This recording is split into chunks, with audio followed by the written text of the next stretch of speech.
Good morning,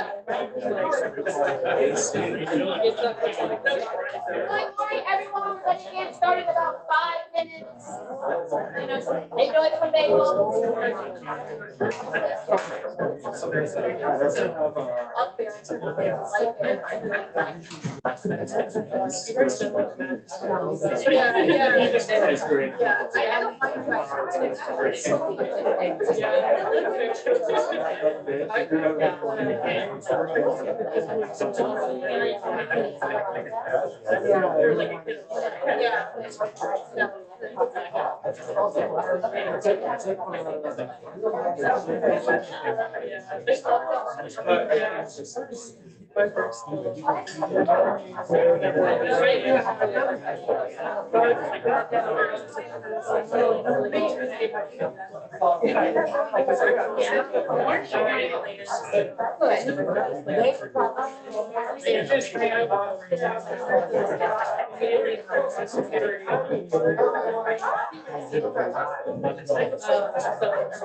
Hey, Mina, if that's the presentation, hi, everybody. If that's a presentation for Harold, I have his loaded up. Okay, are you going to be able to share it? Yeah, I can share it. Okay, perfect. Yeah.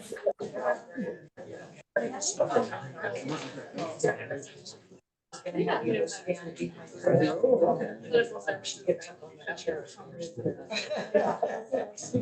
right, we are going to go ahead and get started just a minute early. Hi, everybody. I'm Nina Chappelle with Livable Neighborhoods. I will be facilitating today's meeting, and Kayla. Excited. Please help yourself to some bagels. I didn't brew coffee because I don't want to be coffee. But we have bagels and other treats. Please feel free to have some of those. Okay. Kayla, do you want to go ahead and unmute and share our announcements for Livable Neighborhoods this morning? Yeah. Good morning, everybody. Sorry I couldn't be there. I'm out sick and my kid's sick and everybody's sick. But I only had a couple of announcements. Right now, we had, or last month let me share my video, even though it's not very pretty, here we are. So last month on the 31st, our Livable Neighborhoods Task Force committees had their initial meeting, and I really wanted to thank everyone who came to that. I believe it is next month. We'll have a couple of updates from those committees, just a brief summary of what they've talked about so far. As a reminder, those focus areas are neighborhood level public safety, as well as neighborhood connectedness. And then the second thing I wanted to mention, which I'm going to get something a little more formal out there, is we have a couple of openings on the executive board for the Livable Neighborhoods Task Force. If you have, like I said, I'll get more information out there, but if you are interested in something like that and you want more details, you're welcome to talk to myself or anybody else on the Livable Neighborhoods Executive Board. They're listed on the agenda. they would have a much better idea probably than I would about how much time, what's expected of a board member. They'd be able to give you that firsthand knowledge there for you. So I believe that's all I had. I thank Mina for taking over today, and I'll let her take it back. Thank you, Kayla. Next up, we have Harold Morales, who's going to talk to us about the Alzheimer's Association. Kayla has his PowerPoint, so she'll pull that up in just a second.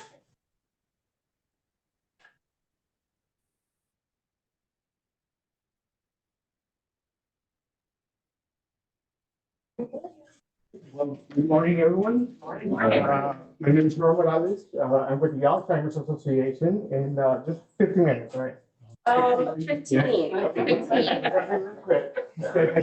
I'm a clinical program specialist with the Alzheimer's Association. And do you advance your slides or? If you just say next. Okay, next slide, please. So yes, okay, great, thank you. So the Alzheimer's Association is the largest nonprofit organization that's a volunteer-based organization. We are dedicated to providing care and support for all individuals living with Alzheimer's, as well as the caregivers. And our mission is really to end Alzheimer's and dementia by providing, contributing to research and advocating for early detection of the disease and risk reduction for the disease. Next slide. So the number one question we get when we are in the community is like, what is Alzheimer's and dementia, or the difference between Alzheimer's and dementia? So that's like the number one question.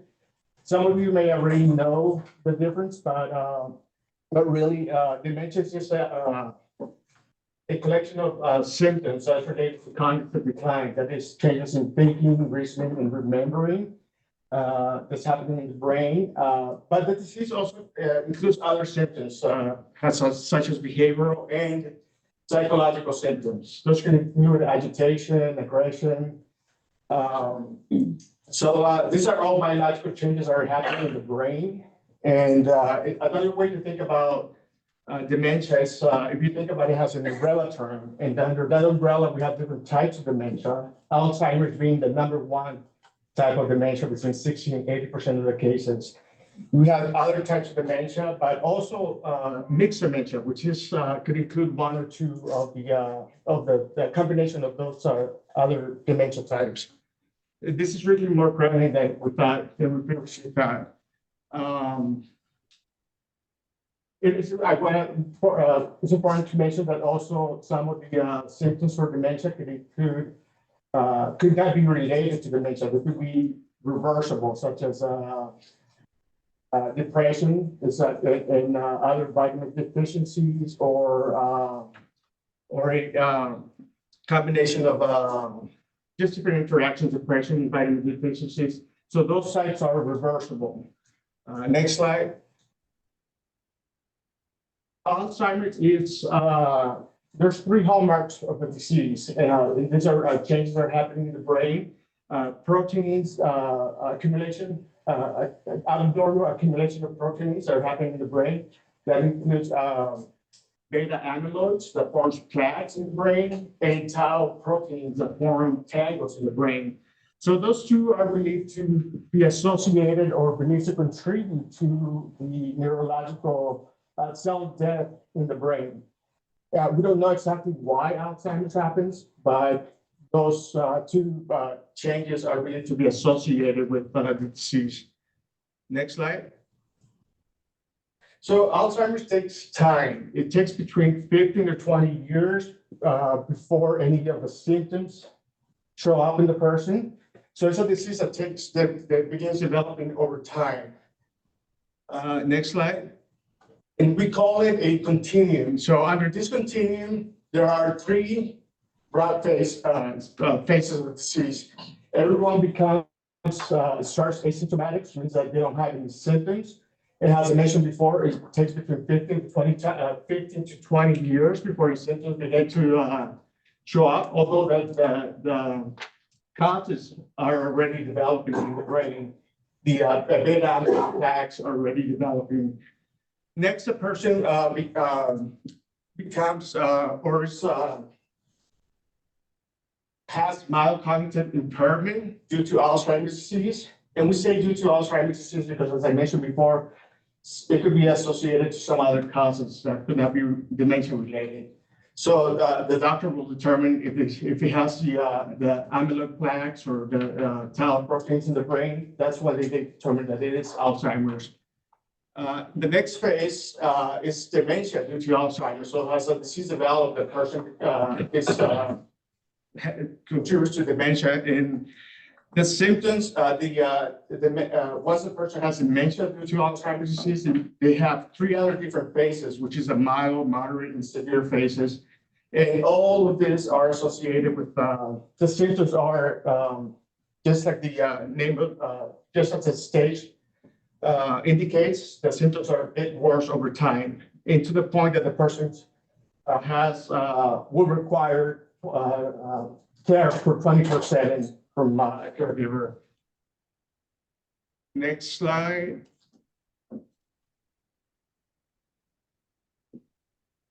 So this impacts everyone. Impacts the individual, the family, the whole community as a whole. It is a very it's deadly. So 1 in 3 seniors died of Alzheimer's disease.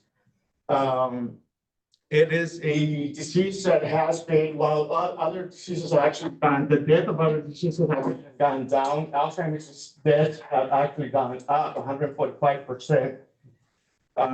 It is, there are 6 million Americans living with the disease today, but this is expected to double by the year 2050. It is a very costly disease as well. In 2023, it cost the United States $245 billion. This is also expected to rise to $1 trillion by the year 2015. So as the population ages, we also are seeing an increase of the disease. It kills more people than breast cancer and prostate cancer combined.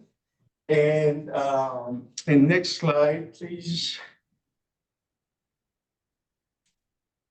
But it also, I don't remember if I took the slide or not, but it also affects other groups more, it impacts other groups more than others, such as women, African Americans, and Latinos are disproportionately impacted by the disease. So we're learning a lot about Alzheimer's, and we know now that there are certain risks that affect people.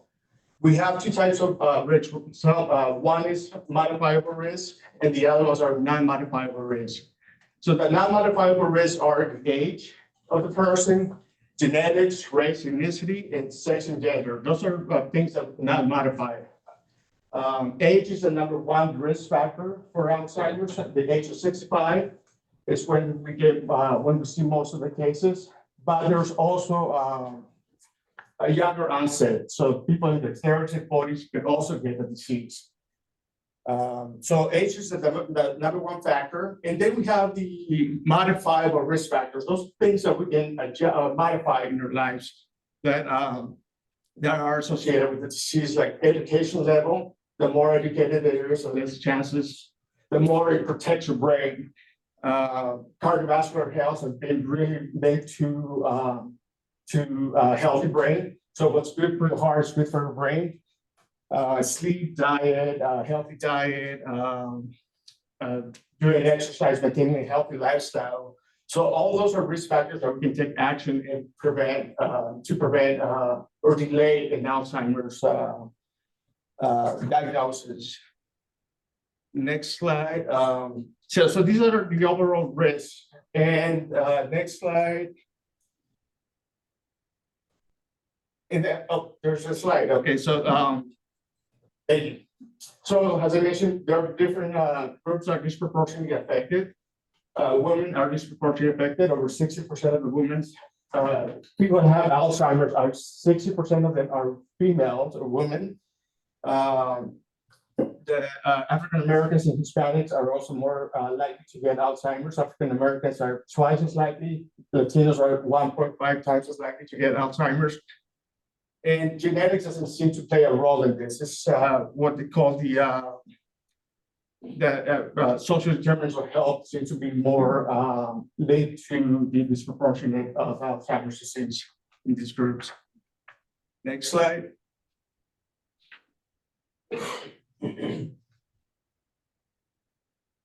So moving on to talk about a little more about early detection and diagnosis. Next slide. So early detection is one of the things we try to advocate because it's really important to have an early detection of the disease, and that helps the individual to understand what the symptoms are related to. As I mentioned, some of this could not be depression or dementia related, so those are reversible. So knowing what the root cause of the symptoms are is really important. Going to the doctor and having early detection. That also allows a person to have explore what type of symptoms or what type of treatment options are available. To talk to your families, to make plans ahead of time. Who's going to take care of you? Any financial plans that you need to make. Being able to participate in clinical trials is also really important, especially among communities, the minority communities. It's really important. Just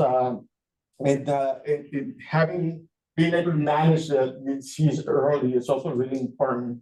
So there's a lot of benefits to early detection. And mostly important, you can, and I'll talk a little bit about the treatments that are available. The treatments, some of these treatments are only effective if the person is detected at an early stage of the disease. So it's really important to get an early detection. Next slide.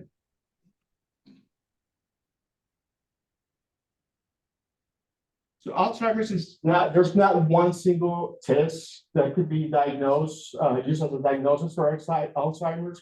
The doctor will have to do, they do different types of tests, mostly looking at medical history, talking to families and relatives, because they're often the ones that notice symptoms of the disease at first.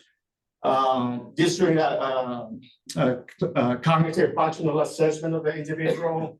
But most important, the PET scans and cerebrospinal fluid tests are the ones that are used the most to detect or being able to diagnose a person with Alzheimer's disease. So those are the two that are used the most. And biomarkers, which is the test that when you go to the doctor and they do a cholesterol test or blood sugar test. Those are biomarkers. So biomarkers are one area that is being investigated a lot in research. Next slide. Next. So PET scan is a type of biomarkers, and that's used by the doctor to exclude an Alzheimer's diagnosis or aid in the diagnosis, guide patients as well as their disease management as well. And the PET scan is used to detect those plaques and tangles in the brain. Along with that, they're also exploring we're what we call a new era of diagnosis. They're also doing a lot of research on different types of biomarkers because PET scans is not always sort of convenient for the person. Not many doctors' offices have a PET scan available. It's costly and not as accessible to other people. So they're also exploring other ways that they could diagnose Alzheimer's in the future by just using a blood test like they do for cholesterol or sugar levels. So those are one of the areas of research that's really being evaluated, or a lot of research we're working on is how to make it more accessible to people. Other than blood tests, you're also looking at retinal scans that can be used to diagnose Alzheimer's in the future. So all of this, it's researchers are working on all of this type of diagnosis. Next slide. So we talk about medications. The medications are available for Alzheimer's disease. This could be, there's two categories. Those medications that treat the symptoms of the disease. As we can see, like cognition and function or insomnia. But there's also another category, those medications that slow the disease progression. That's what I was talking about when I was on the early detection. Why it's important to go to the doctor and get an early diagnosis, because these medications, the one that slow the process of the disease, is only effective if the person is diagnosed at an early stage. There's two categories, Aduhelm, which is the first drug in this category, medication that was approved in 2021, and the Candy in 2023. Aduhelm, I have to mention that is has a February, the FDA made an announcement that it's no longer available. They're gonna discontinue the drug because it's not showing the results that they want. So only the Candy is gonna be available from now on. There is another drug, another medication that is expected to be FDA approved at the beginning of this year in spring sometime. So there's another drug, another medication coming up in the same category that looks really promising as well. Next slide.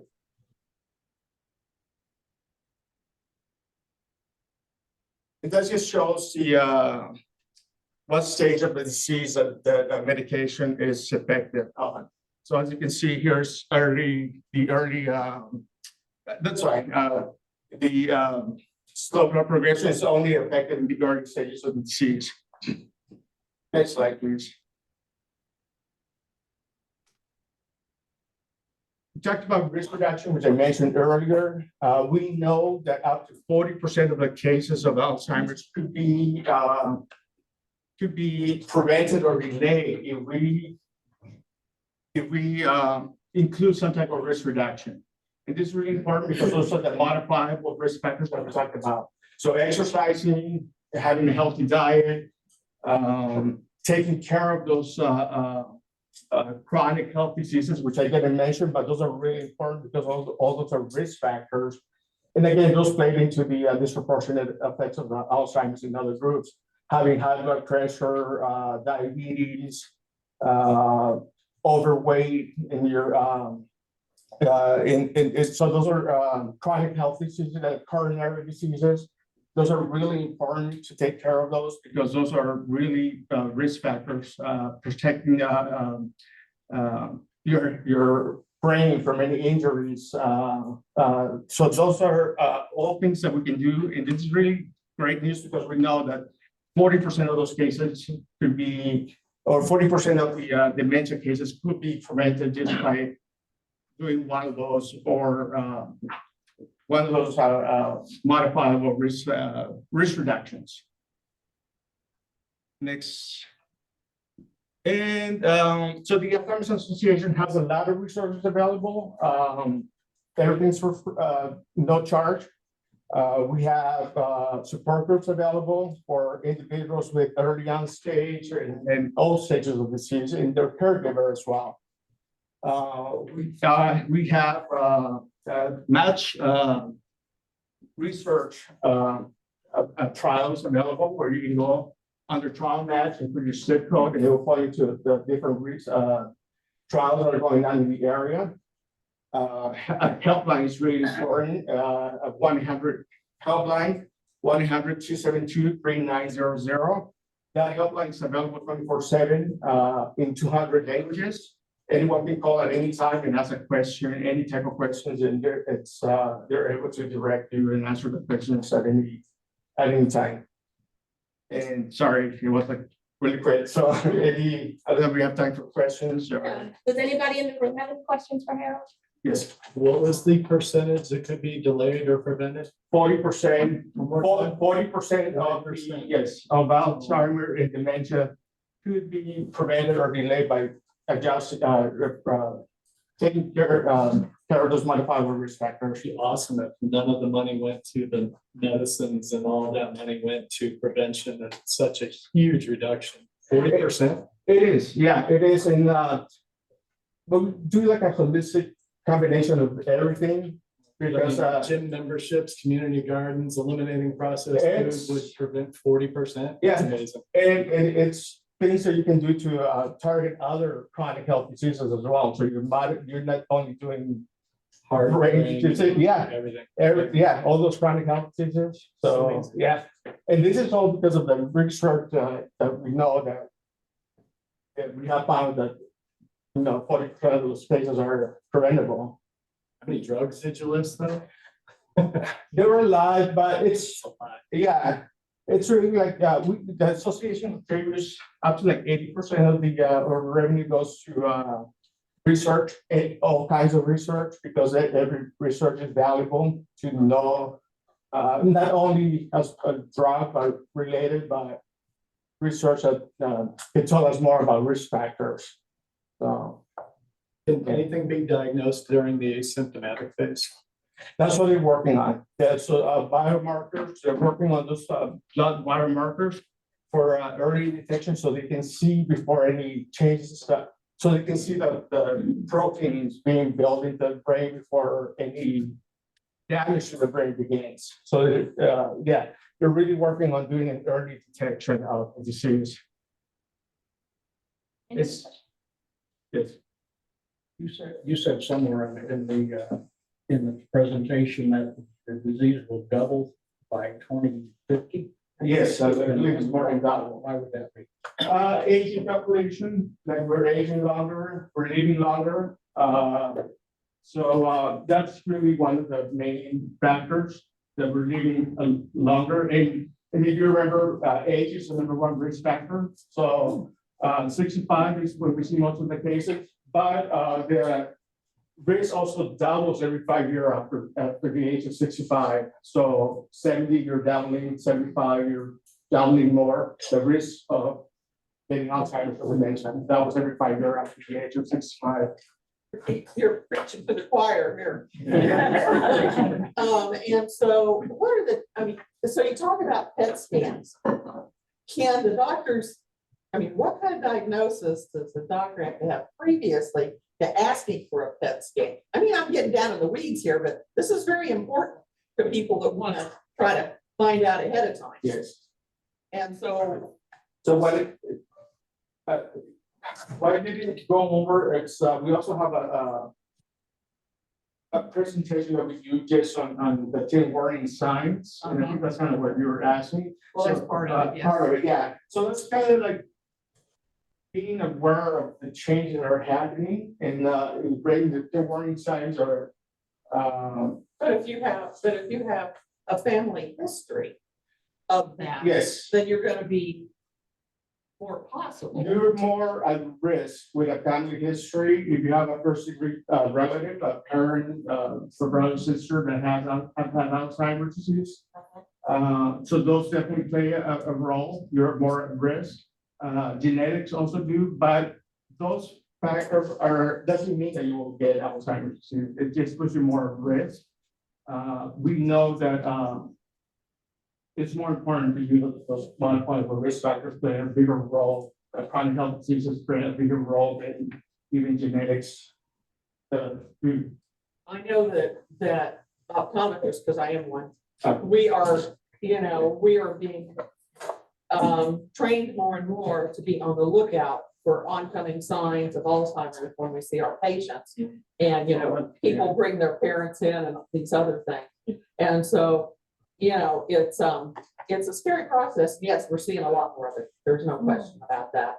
So thank you for answering that. And I'm guessing you're willing to come speak to other organizations. Absolutely, yeah. And I'm gonna pass some information. I'm gonna pass some information that I think I only did one day already so far, but I do have. I'll take this one here because I think I'll leave it up to you. This is programs that we have available, and if we go out to like many people, organizations, companies, whoever the end of the year. Because it's such an important topic, so we just wanted to speak to as many people as we can. So I'll give that an example, and we have different types of educational programs, including communication styles, of their warning signs, and there's a lot more, including financial topics. Yeah. Thank you. So I'll give that here. Okay. I'm not seeing any questions online. Harold did ask them to send around a sign-in sheet with your name and zip code, so that should be coming around. If everybody has signed it, put it up and we will take it. While Kayla's pulling up the presentation from the health department, I did want to say that we also have Alzheimer's educational information in our office for those of you that are interested in learning more about Alzheimer's, but also Harold will be giving his information to Kayla or I to pass along if anybody else has extra questions. Thank you so much.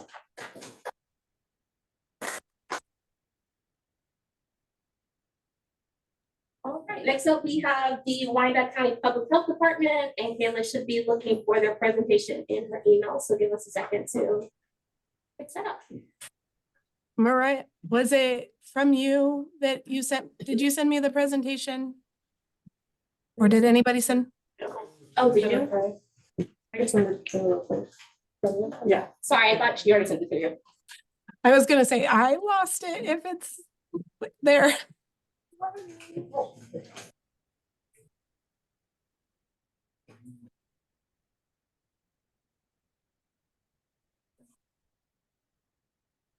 Don't have it. Okay.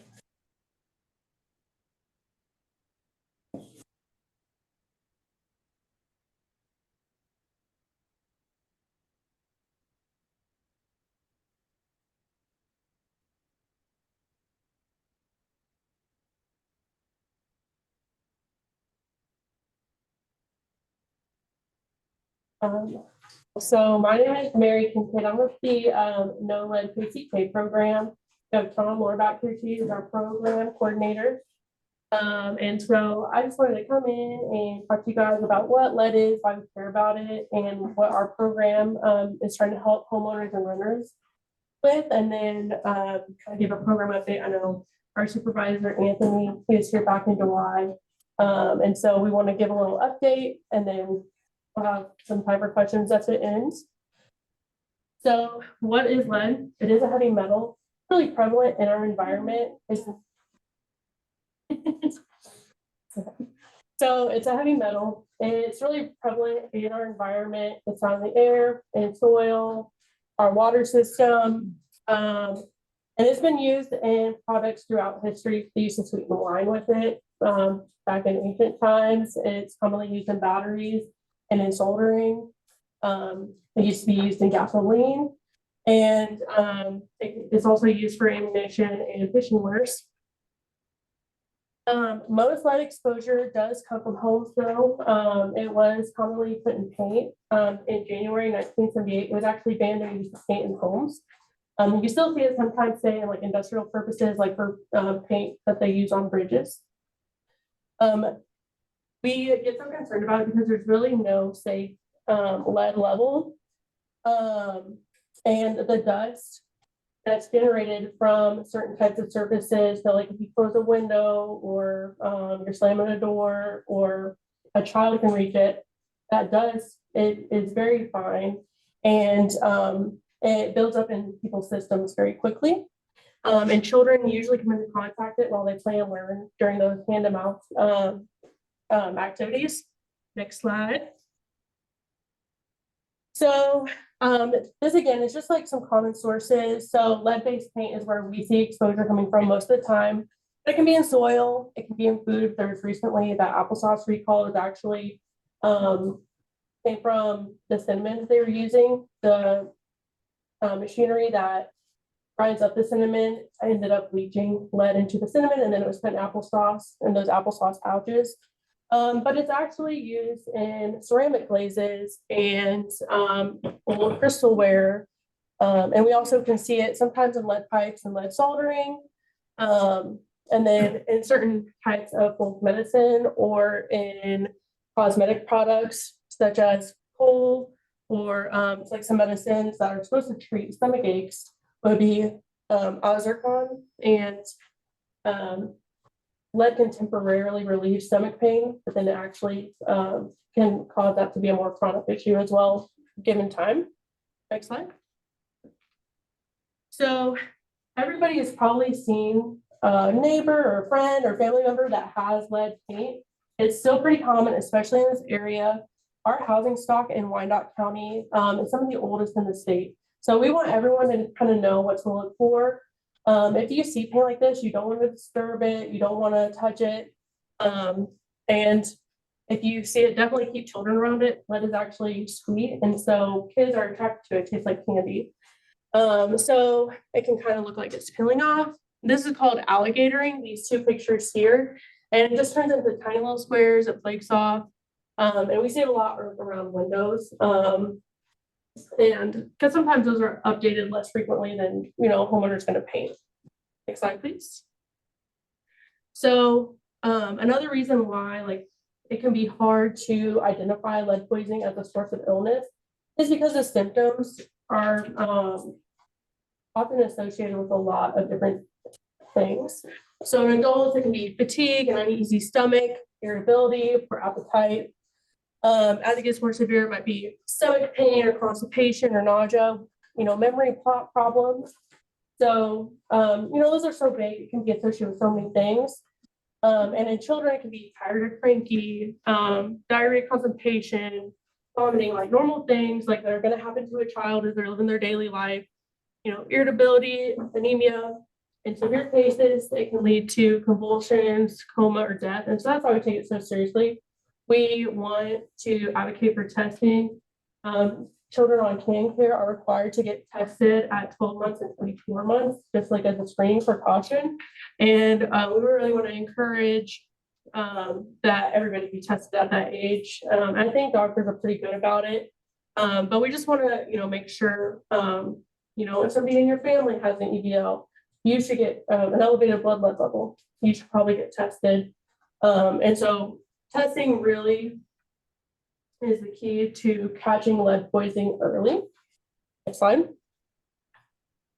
And so this is just about our program with the No Lead KCK program. We, in December of 2022, got almost $4 million to help 85 homes.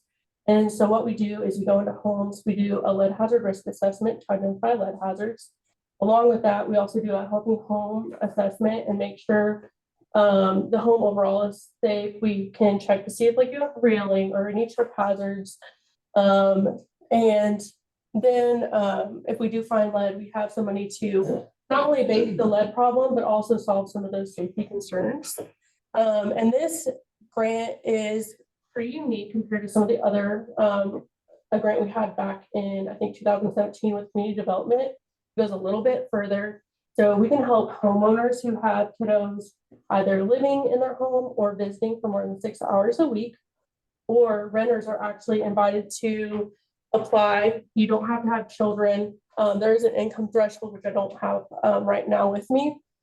But so renters don't have to have kids. As long as your landlord's on board, you are welcome to apply.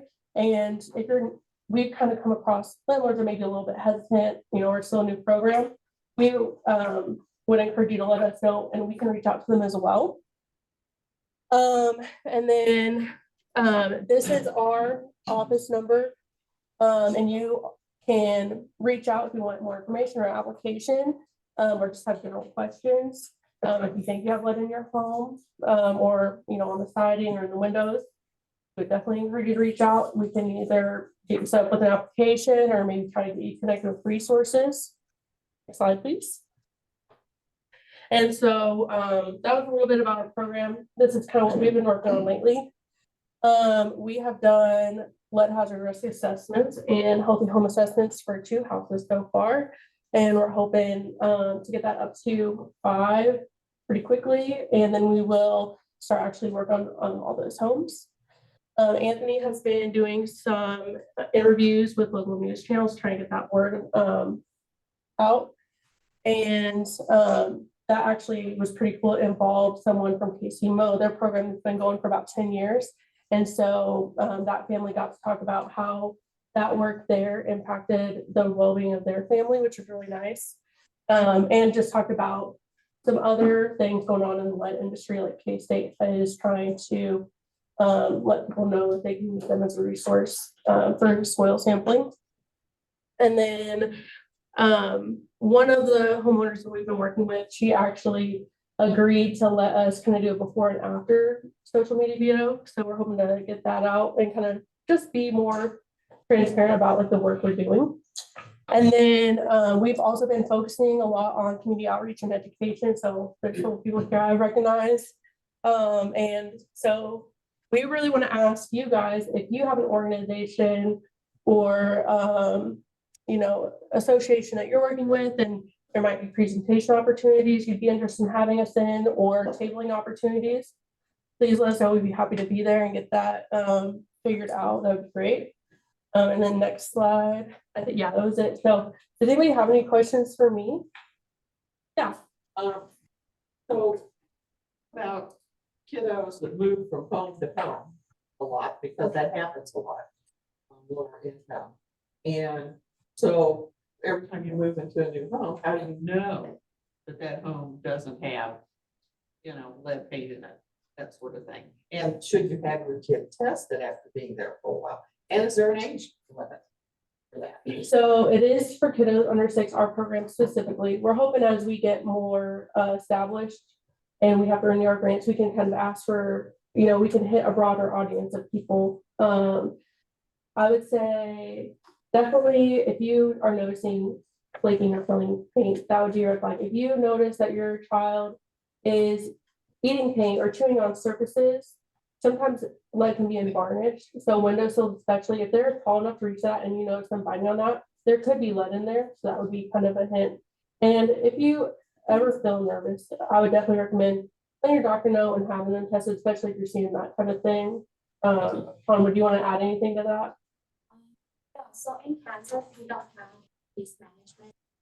If a child has lead poisoning and they move to a different house, different state, they have programs for case management where they follow the child to every house that they go to until the level comes down to 3.5.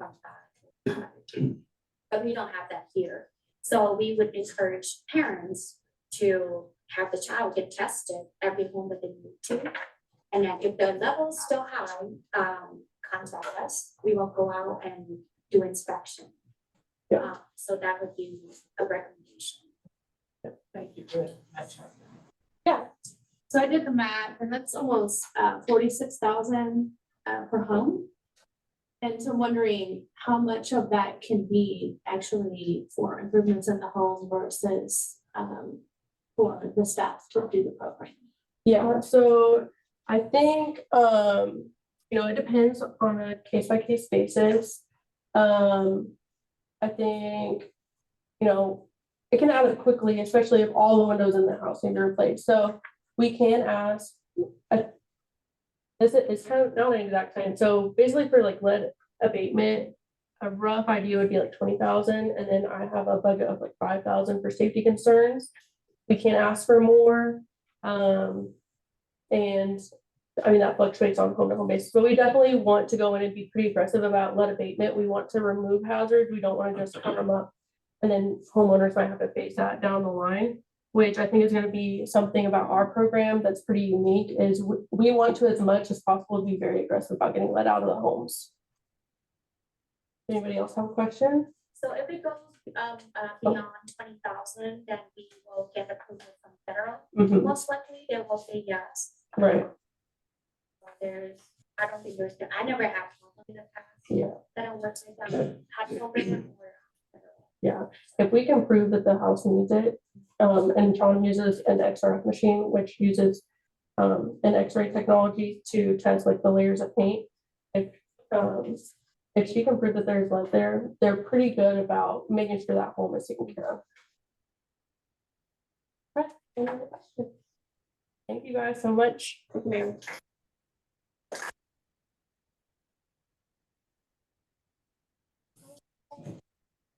Next up, we have, Sheriff Daniel Sopcich wanted to put something in the chat, but he left early, so I will share that later. But next up, we have the USD 500, Dr. Anna Stubblefield, and she's going to present to us about the bond issue. Good morning. They're going to hand out what I'll be sharing in this PowerPoint presentation, and I'll go through it pretty quickly so that there is time for questions.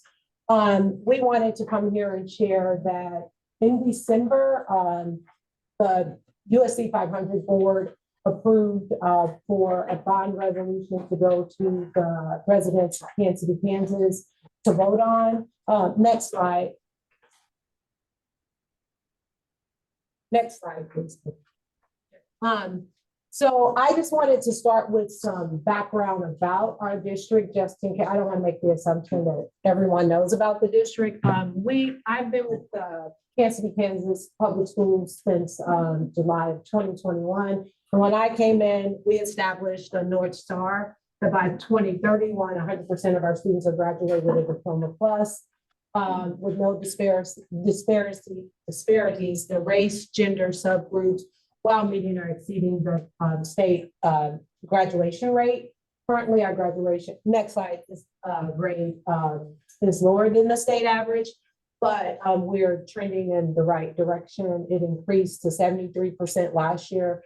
And the Diploma Plus are things that students leave with outside of a diploma.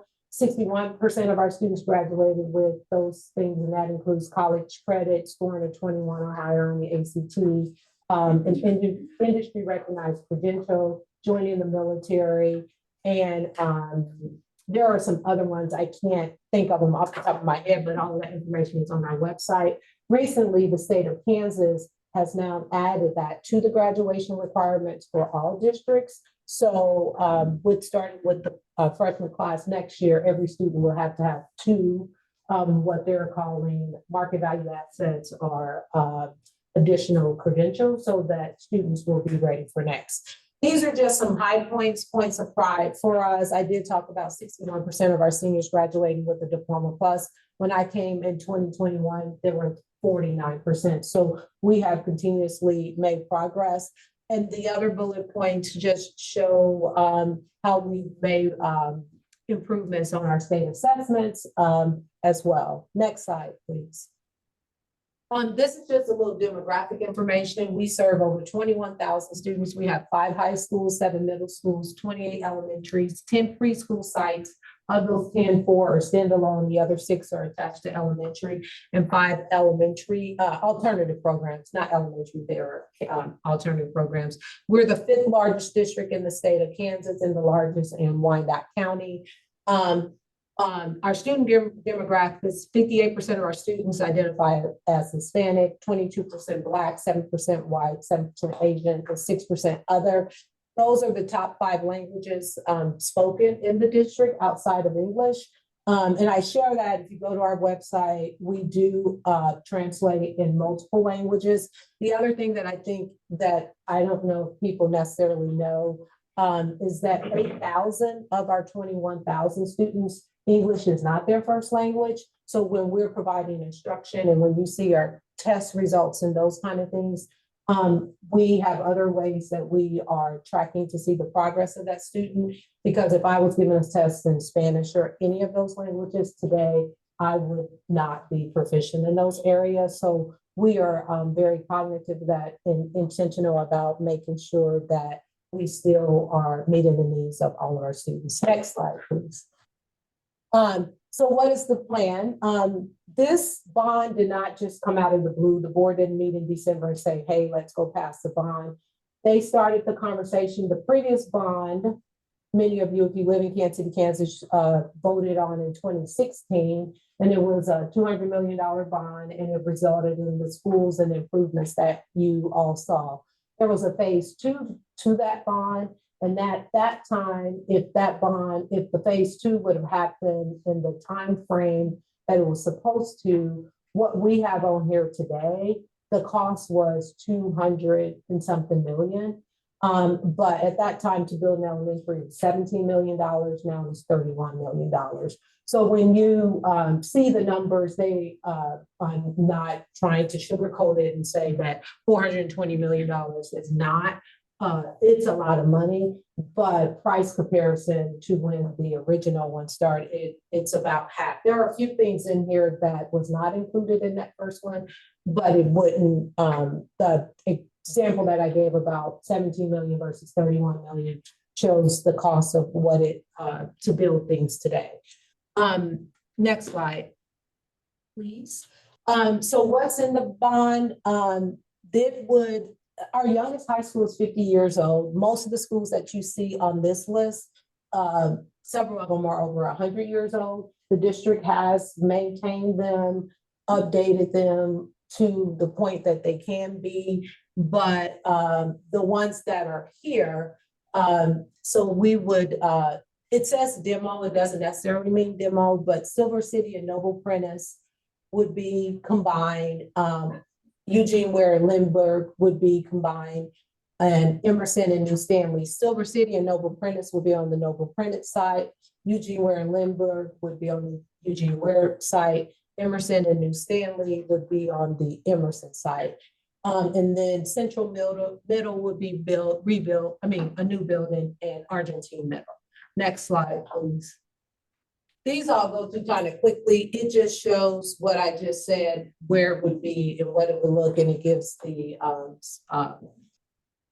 current site acreage and then the new site acreage. So you can kind of go through those quickly because people can reference them. Next slide.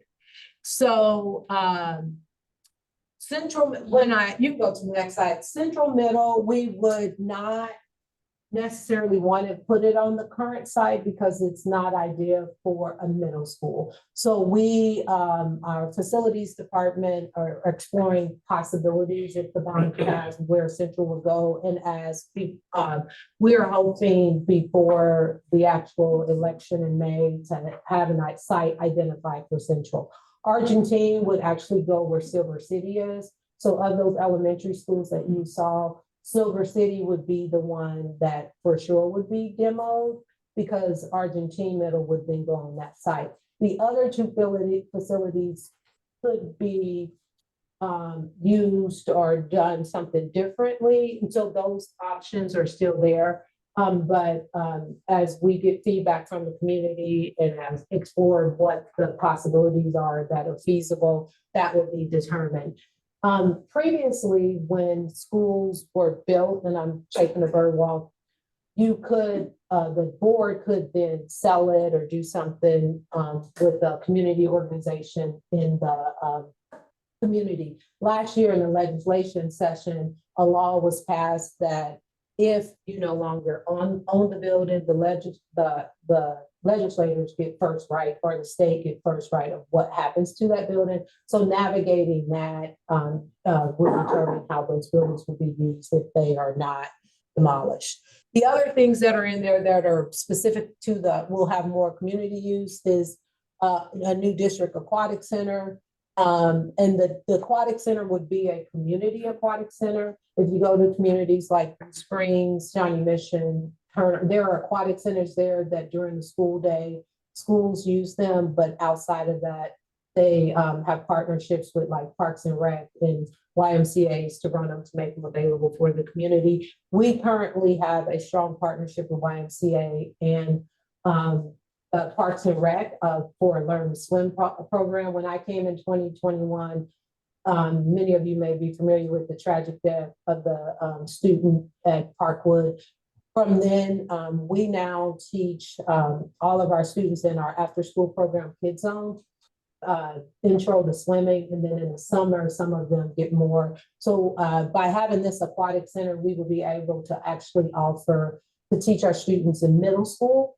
We could build it around their schedule for them to have swimming in middle school. And then three of our high schools have pools, but it would open up that possibility for us to make sure that we're intentional about that life skill for our students, but also make it available to the community. Expand the early childhood capacity. I mentioned we had 10 sites. We also know that there is a gap for that early learning component. So we would, on those new elementary schools, the possibilities of adding wings for early childhood there. And then we do have a standalone site in Morse early childhood that could possibly be expanded. So we are exploring that. And then up to 20 million to contribute towards the new main library. Those of you who live in Kansas City, Kansas, you know that you currently are taxed 2 meals, and that money goes towards the capital projects for the library. It's about $21 million in there now. By including the library, and the district can include the library in it because USC 500 is responsible for the library. Depending on what the cost is, that project would be leveraged in here, and that would not, sure, I don't know, I think that mill has been in place since about 2015, 2016. So it would chop off another 5 years before you would have enough to build a new main library. New main library could also, what the plans would include community event space so that the community can access it and is not dependent on the hours of the library.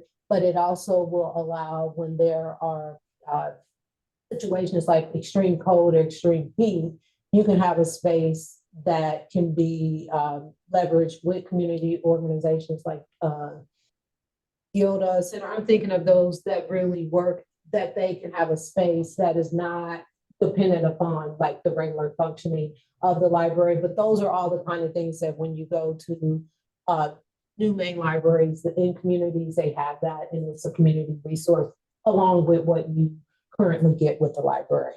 So with that, if this bond was to pass, 1.5 mils of that 2 mils would go away on your taxes. The 0.5 would stay there just for capital and continuing maintenance of all of the libraries. Next slide.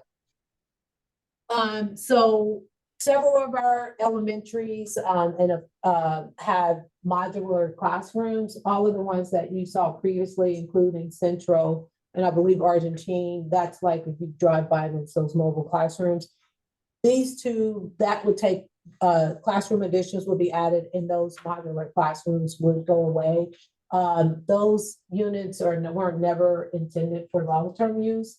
Our youngest is about 18 years. And so the schools that you see that have them, they typically don't have like art space or music space, or there are classrooms actually out there when there's severe weather or anytime we have to lock down for safety. Those standalone out there are, there are some challenges there. Transportation South is where we keep our buses. We manage our own buses, but there needs to be some additions for accessibility, some bathroom things and some other things just to make that a accessible workplace.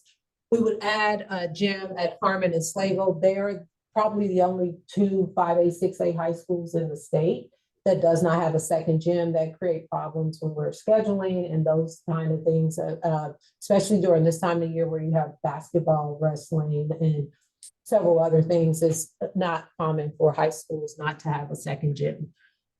Next, in our vision for these gyms would also to make them more accessible to the community, because then you don't have to go through the school to access the gym and those kind of things. So next slide. This is, you can click through, this is just showing where these items would go. The next thing is upgrades to interior athletic upgrades, exterior athletic upgrades, pool renovations at the high schools that have them, auditorium upgrades, sped and accessibility improvements. Because of the age of a lot of our schools, there are some accessibility issues, and then interior finish and upgrades. And FF&E is furniture, fixtures, and equipment. Some of our, those schools that weren't touched in the first bond, there are some things that are just out of date and for how the expectations around graduation and what is needed in schools today, we would need to do that. So all of our schools would be touched. The ones that will probably be the new ones like Colby Bruce or those kind of things. One of the examples I like to give with this is that we recently got a $50,000 STEM grant to upgrade a classroom. And the only at Colby Bruce, and our only options were our new schools, because our older schools, the $50,000, you didn't have the things in place in order to leverage the $50,000 grant. It is a medical detective biomedical classroom over there. The students, like the grant paid for like actual sheep brains. The students are dissecting them, and they have incubators and those kind of things. But our older middle schools couldn't even compete for the grant because of just the current infrastructure. Next slide. And then deferred maintenance, we have about $40 million in immediate needs for deferred maintenance. The district has done an amazing job for the number of facilities that we have of keeping up. But we get about $8 million a year to go towards capital outlay. And we stretch that across the day-to-day from roofs to things that you don't plan for, like air quality control issues. And so it's stretched, but it will not cover the 40 million things. Like you're just, prioritizing what do we have to do now. And so playground and fencing and North Central office concrete repairs and updates. At our North Central office, we have students and employees over there, and there are some concrete and other accessibility issues that we need to address. Next slide. So what will this cost? The last bond was a no tax increase bond, but unfortunately, for two reasons, how much things cost today, one, and then two, which I'll show in the next slide. In another slide, but I do want to stay on this. The state will pay for 31% of this bond. In the last bond in 2016, they paid for 51%. The bond before that, it was 71%. Decide. So the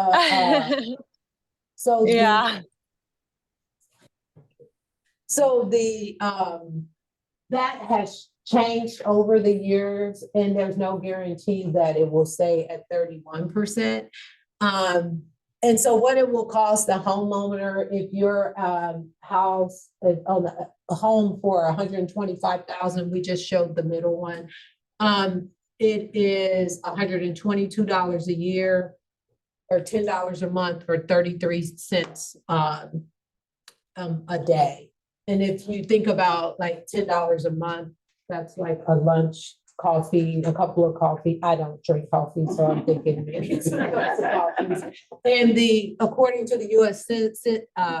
Census, the average median home value in Kansas City, Kansas is $112,000. So that's why we share what the $125,000. If you own commercial property, next slide, please. It shows what that tax increase would be. If it's $150,000 property, it's about $318 a year, $26 a month, 87 cents a day. Next slide. So this is just to show you what I referred to. The state aid is 31% on that. And historically, it has gotten smaller, but it's still something that can be leveraged to help with that. Next slide. And then this just shows our overall budget. We have a budget of about $400 million, and more than half of our budget goes towards instruction, and it just gives you the breakdown of the different areas. This part of our budget, also, it just lets you see that. We've gotten that question, so we just wanted to be transparent about that. And when I was talking about the $8 million that we get for capital outlay, those are two different buckets of money. So I couldn't take the capital outlay money and use it over here at instruction or vice versa. There are specific guidance from the state on how we have to use it. Next slide. And then this, and I think it's also in there, if you want to just see all of the information from start to finish from the surveys that we went out, like getting feedback from all of our staff, students, and community members about what they would want to see in our schools or what they're wanting from our schools. That's how we got here. And then if you want to give feedback, ask questions, or have questions, you do this thought exchange. It just says what questions might you have or what additional information you need. As a employee of the district, I cannot tell you to vote yes or no. I'm just here to provide the information and then to say, if you live in Kansas City, Kansas, please vote, because whether you vote yes or no, it will inform like what we need to do moving forward, and we can all have a clear understanding of what what needs to be done in our schools and how to navigate it. And I will be happy to take any questions. When do we vote on this? May 7th. May 7th. You mentioned the bond would add $10 a month to the average taxes for the home, and on top of what other bonds and taxes are already out there for education? I don't know off the top of my head. It would be, but not, yeah. The last one that was out there was a no tax increase.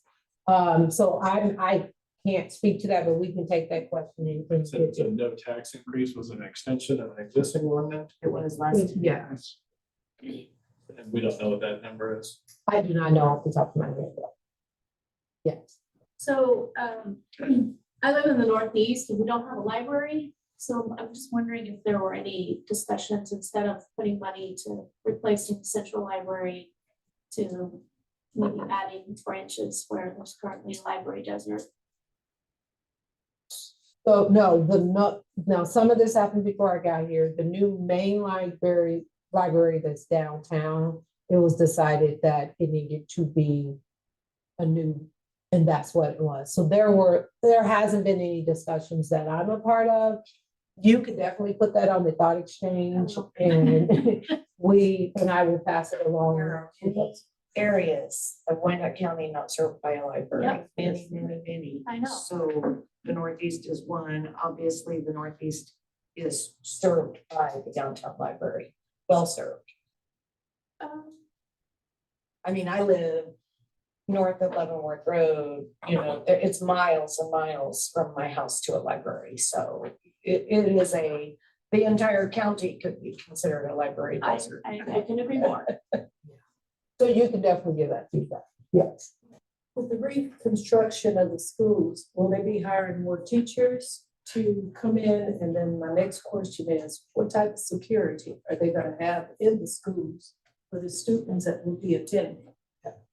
So we would not need, teachers are hired by the number of students. So the teachers, when you move them to the new building, they move similar to when Paul B. Bruce opened and Northwest closed, whatever merged there, all of that staff, like either they can go there or they can apply to go somewhere else. So it would not mean that we need more teachers unless our student population increase.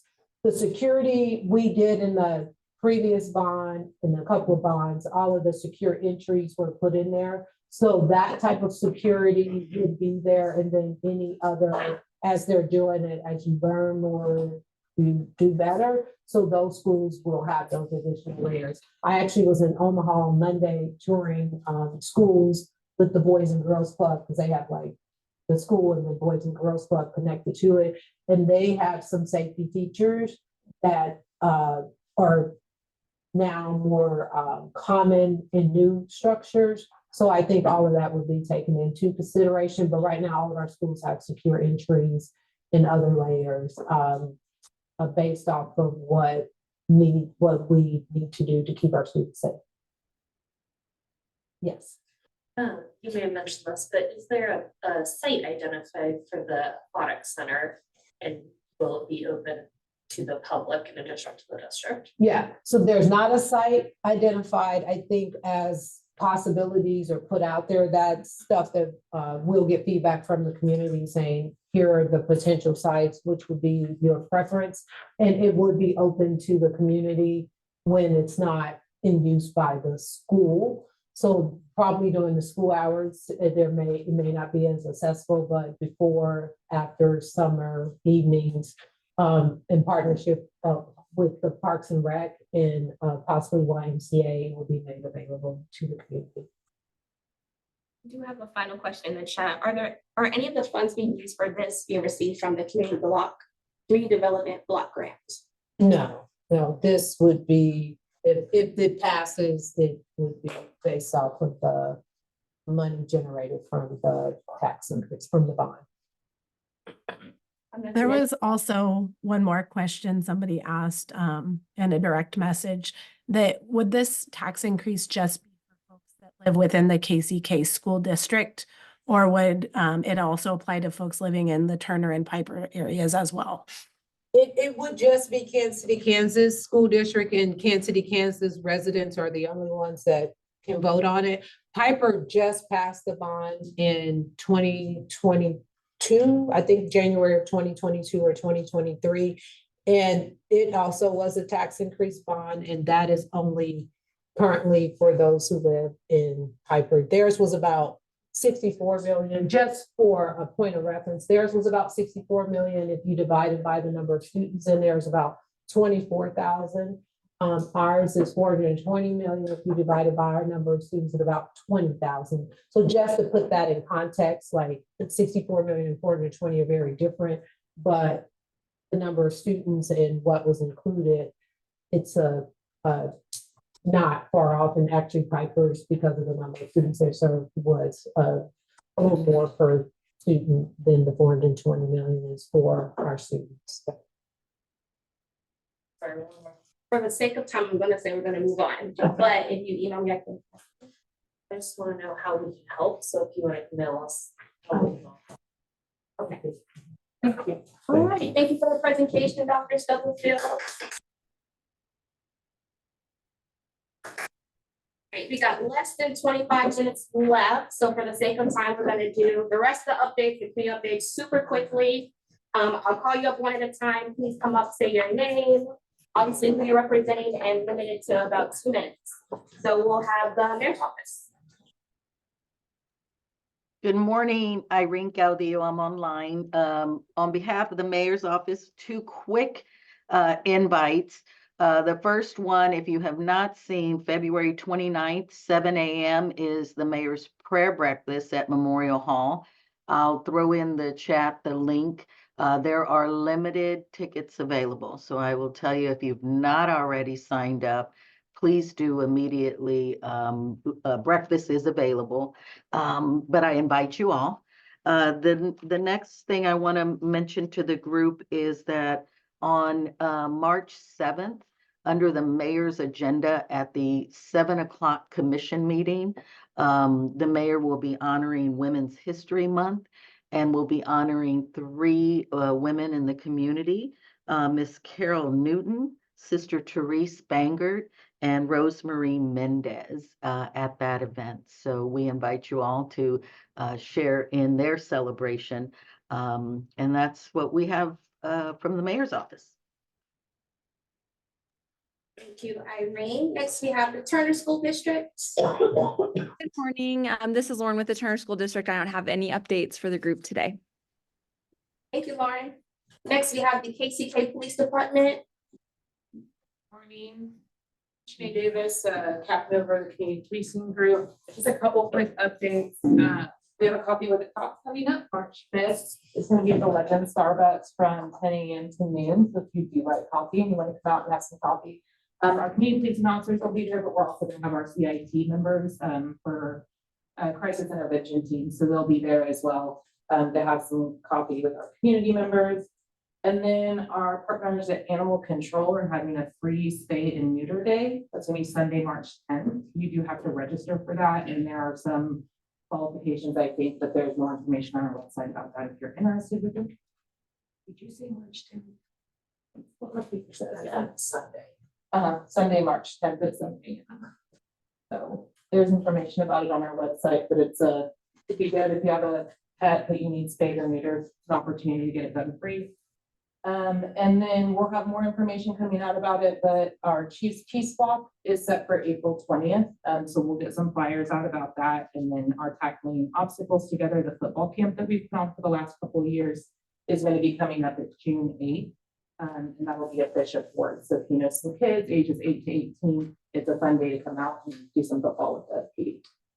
Thank you guys. Thank you. What time is the ball? I'm sorry. What time? The football one starts at 8 a.m. The walk. The peace walk is. 11 a.m. Okay. Oh, it is. March 10th, 11 a.m. All right. April 20th is the peace walk. Right. I will send out the correct dates and times in the meeting minutes next week in our newsletter. Next, we have Neighborhood Resource Center. No updates today from NRC. Thank you, Craig. Board of Public Utilities. Not hearing or seeing anybody. Daniel Soptic, the sheriff, was online. He did share something that I mentioned earlier, but it's not downloading. So I will also send that out.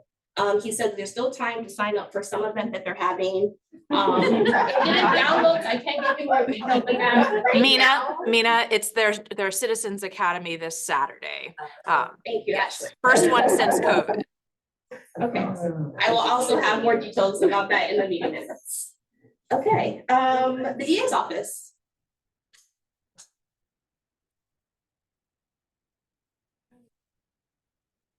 Nobody from the DA's office? Okay, this is going quicker than I thought. Okay, fire department, KTK. Hello, can you hear me? This is Chief Droppelman from the fire department. We've got the residential open burn period coming up starting April 1st. We're seeing a lot of this illegal stuff going on right now. Before it, everybody's trying to burn leaves. That is not allowed at this time. So if you see that going on, call 911, report it. We'll get a crew out there. Safety tip of the month. So coming up March 10th, that's daylight savings time. Set your clocks forward and check your smoke detectors. You can check your carbon monoxide detectors too if you got one. If you didn't change the batteries last fall, you'll probably need to change them this spring. I'm putting together a little PSA on the disposal of the 9-volt batteries. If those of you that are still, which all the battery backup ones still use them, the proper way to throw those things away, you really need to put tape across those contacts, because if there's any energy left in them and they rub up against some foil in the trash or a metal product, they can get hot and start a fire. Speaking of fires, if y'all noticed the large Spanish Garden warehouse fire down there off of Metropolitan over the weekend, we did finish our investigation of that. That was an accidental fire. It was caused by improper disposal of oily rags. So they cook with a lot of oil down there. They forgot to take the trash cans that they were throwing them in out of the building. They spontaneously combusted, set a bunch of cardboard products and paper products on fire, and destroyed much of the building. So I know a lot of you may do some deck staining, some house staining this spring. Those rags that you use to clean up and do stuff, don't put them in your house. They should go in an airtight container out of your house until they're properly thrown away. And we are getting ready to start accepting applications for our firefighter trainee program. So if you know of any young folks out there, they have to live in the county for at least 12 months that would be interested in a career in firefighting. We are going to start accepting applications on those and send them to HR so they can get those applications filled out. And that's all I've got. Thank you, Chief. Next up, we have Department of Planning and Urban Design.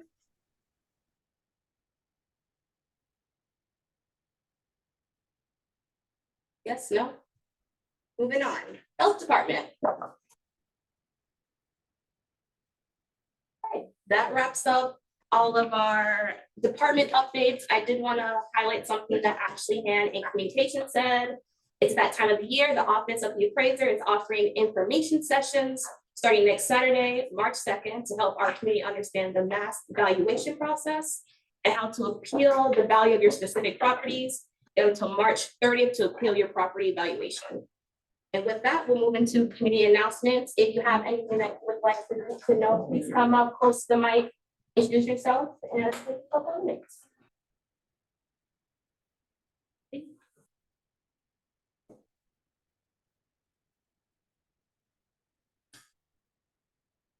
I'm Leslie Scott with Casey Digital Drive. 2 months ago, I came here and talked about the Affordable Connectivity Program. It's been in the newsletter a lot. Unfortunately, that money is running out. The last month that people will get the subsidy is April.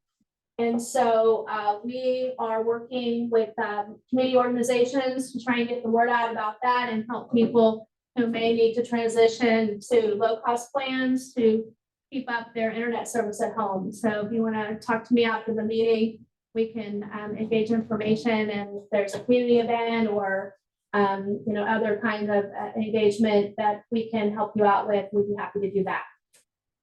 Thank you. Just real quickly, I'm Angela Turner. I'm representing the Kansas City, Kansas Women's Chamber Foundation. Our annual scholarship application is open to non-traditional women students aged 24 years of age or older. We have $15,000 to offer in scholarship for women who are returning to school to either get any kind of a degree or certificate. The application is online, and the information for the application is in the Livable Neighborhoods newsletter and on our website. And if you would like me to send it directly to you, please let me know.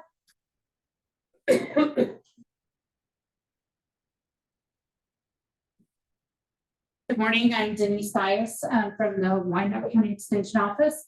Wanted to let you know of a program that one of my staff is doing that's called Hypertension Awareness and Prevention Program. So definitely tags on well to the Alzheimer's Association, but you get a free blood pressure monitor machine, as well as some education around healthy eating and how to better take care of yourself, that sort of thing. So and it's for people 18 and older, and I believe there's no cost to this. So I'll just leave these up here on the table.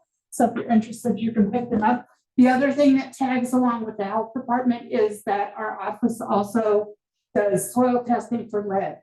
So if you're getting ready to grow a garden this spring, and you want it tested for lead, there's a test we can send off to K-State to have that done. It's $22 for that test. If you're just wanting to grow a garden, you can get a free test, just a generic test, through our office this spring if you live in KCK. So just know that. That way you know what kind of fertilizers and things you need for your garden to do well. So what about Bonner and Edwardsville? Bonner and Edwardsville are not included in this particular grant. So sadly, yeah, but we're hoping maybe eventually we'll find some funding for those. Any other community updates in the room? No? Is anybody online wanting to share an update, announcement? Silence means no. I will. Can you hear me? I can, go ahead. Okay, my name's Mary Beth Thomas. I'm with the Department for Children and Family Services. I just wanted to once again remind everybody that the LEAP season is in full effect right now. That's the Low Energy Income Efficiency Program that helps with heating costs. So if you have grandparents, great-grandparents, aunts, uncles, any family that you feel is eligible to receive those benefits, please make sure they apply. That does end March 29th, the last business day in March, to get those applications in. They are requesting everybody to apply online, make it easier. We do have technology that's been updated. Those applications are being processed a lot quicker this year. So if you have any questions, you're more than welcome to email me on it, but please get those applications in if you know any families that would be eligible to apply for that. That's all. Thank you. Yes. Anybody else online? Hello, I would like to say something. We can hear you. Go ahead.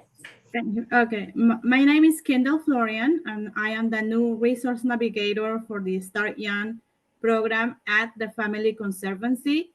My program offers childcare financial support for parents who have kids who are 5 years old and younger, and they have to live in Wyandotte County. My number is 913-305-6265, 913-305-6265, or you just can call the Family Conservancy and ask for Kendall. And I am bilingual. I speak Spanish, so I'm looking forward to help all the Latino families in Wyandotte County. Or if you know someone, just call us, and I will explain better my program. Thank you. Thank you, Kendall. Any other announcements or updates? Well, I don't have an announcement or update, but my name is Lisa Henderson from the Wyandotte Center here in the Wyandotte County area, where we service individuals that they go through crisis and things of that nature. But I am actually from the vocational department, and we look for entry level, part-time or full-time jobs for individuals that come through our service for any type of treatment or anything. So if you know anything out there, please feel free to call me at 913-749-9814. We have all sorts of individuals that are looking for employment. Thank you, Lisa. I don't see anybody else unmuted, so I think Lisa's our last person. And with that, I want to thank everybody for coming to our February meeting. I promise next time when I have to be there, I'll do it much better. Take some bagels, some other treats over there, and if you haven't signed in, please sign in before you leave. Thanks, everybody. Thank you.